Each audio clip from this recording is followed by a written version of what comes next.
Welcome to Templeway Online. Having a child at the best of times can be very difficult, very stressful, and very anxiety inducing. But can you imagine having a child at a time where you know that your child's life is in danger? Well, this is what happened in this story that I'm about to tell you, called what I like to call The Tale of Two Women.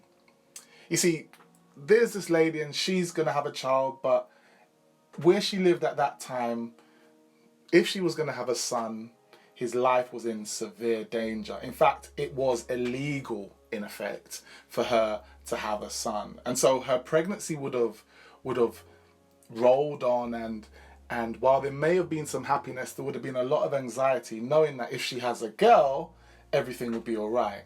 But if she has a boy, she's going to have some very, very difficult choices to make. And so the story goes that she comes to full term and she gives birth to a beautiful baby boy. And because his life is in danger, for the first 3 months, she hides him. But then it gets to the point where she can no longer hide him. And so she makes a choice that I can't even imagine having to make. And she decides, look, I'm going to make him a nice basket. I'm going to put him in that basket and I'm going to put him in amongst the reeds in the river.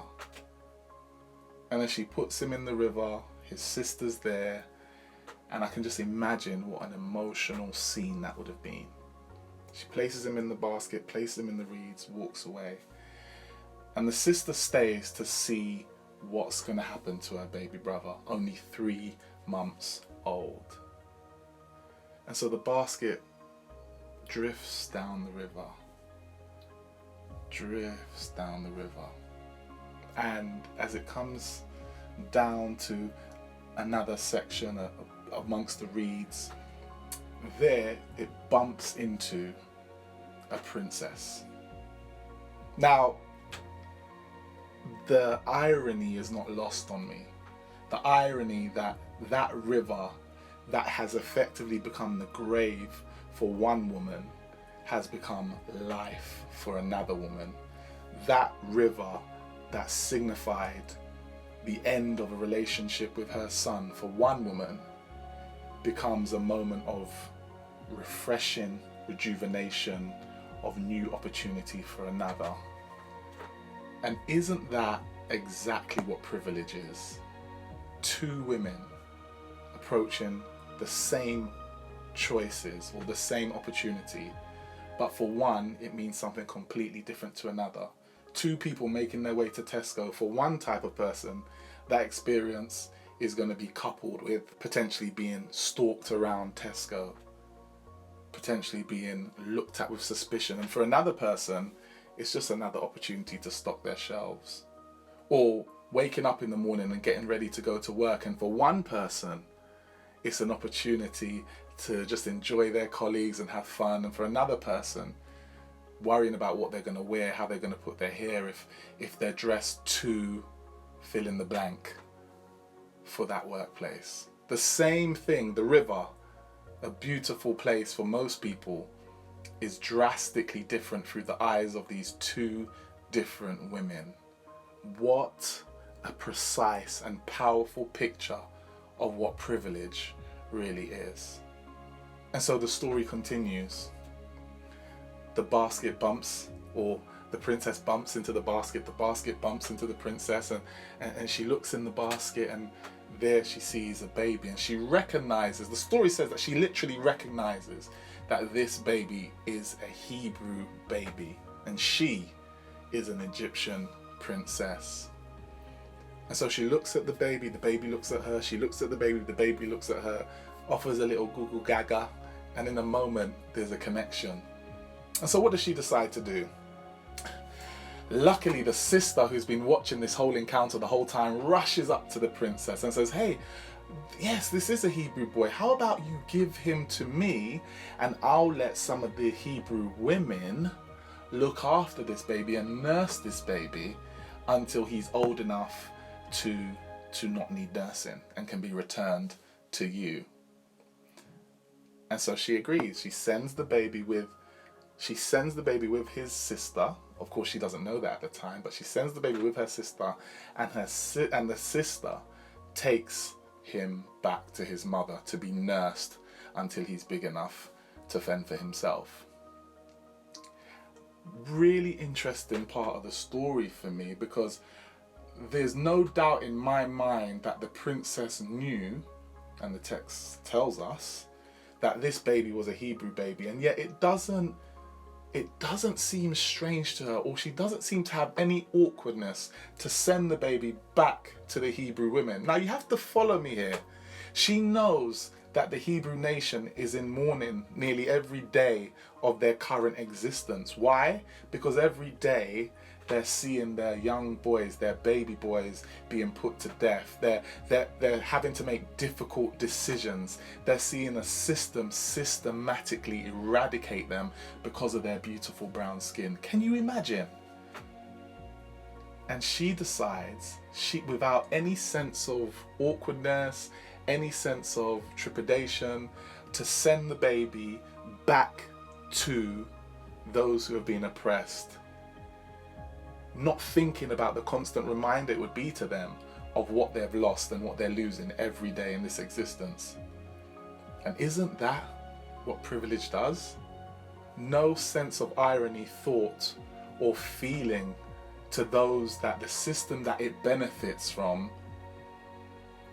the effect that it has on those people that it oppresses. Either she's ignorant, stupid, or just belligerent, but really what she is just privileged. And privilege is blinding. The people who seem not to be able to see their privilege are those who are in fact the beneficiaries of that privilege. And without any issue at all, she just sends the baby back to those who have been enslaved. And that is the pernicious nature of privilege, isn't it? It blinds people to the pain. It blinds people to the suffering of others. How could she think it's okay to find a baby in a river? How could it be fine to find a baby in a river, to take the baby, and then to think it's perfectly okay to return the baby because you know that nothing can harm this baby because of your privilege? Absolutely, once again, this powerful picture of privilege.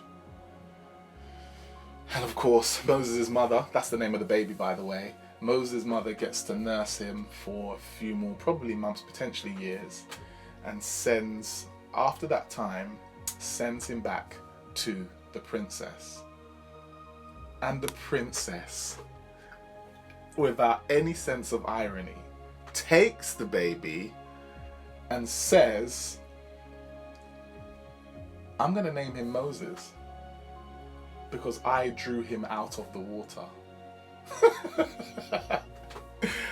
How amazing that privilege allows individuals to ignore the context and the story of the blessings that they have received, without any sense of sensitivity or compassion for the family that has lost this baby. Instead, all she can do is think about herself. What I did. Oh, I drew the baby out of the river. Oh, I did it. Moses, I'll call him Moses. Good job, Karen. That's the princess's name, by the way. Good job, Karen. You drew the baby out of the water. Aren't you just so amazing? What a powerful picture of privilege. Now, of course, you can read all about this tale in Exodus chapter 2, and the story and the plot gets thicker. But what an image we see, and what an image that is presented to us of how two women living in the same area, but just on the wrong side of the tracks, experience life completely differently. May we be sensitive to those places where our privilege may blind us to what's going on in the lives of others. May we also be be sensitive to our own sense of loss as we see those others who benefit so effortlessly from privilege.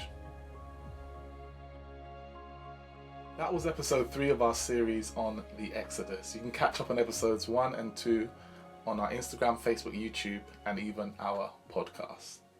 Peace.